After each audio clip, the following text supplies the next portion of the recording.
Welcome to the Resairchia YouTube channel. My name is Jorge, and in this video we will continue with Pythonian Physics and our development of a GUI for solving systems of equations. As you can see, I have added a few features to the GUI since the last video. First, I have added some text boxes to be able to input the start time, the stop time, and the time step. For doing so, as you can see, it is very easy to follow that first I have added a label with some text and the different boxes in the grid. Then I have added the simulate button. To start the simulation, we have finished setting it up. The next area in the grid is, as you can see, another label and a bigger text box that we already had from previous videos. As you can see, it's very easy to make it bigger just by changing the height and the width.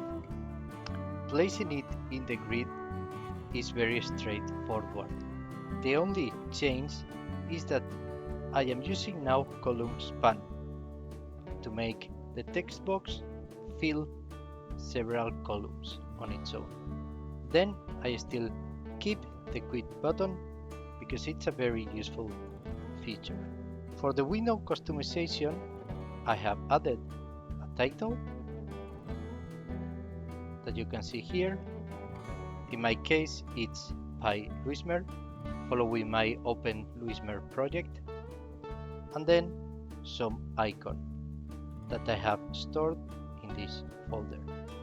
So what other features do we have?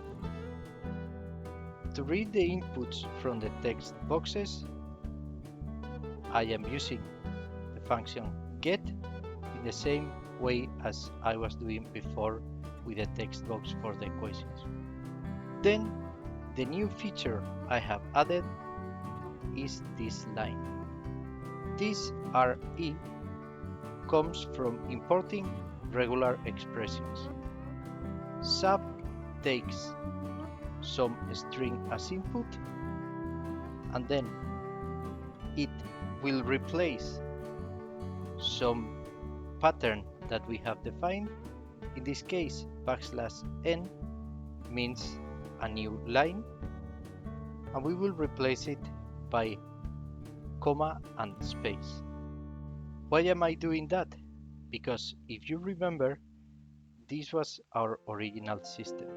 So I can copy paste it, and now instead of a very long line, I can just press enter and have multi-line.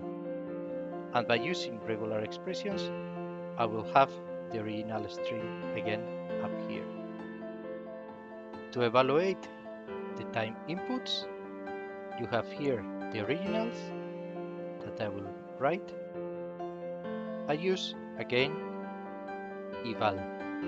As you can see, it is very useful and easy to use.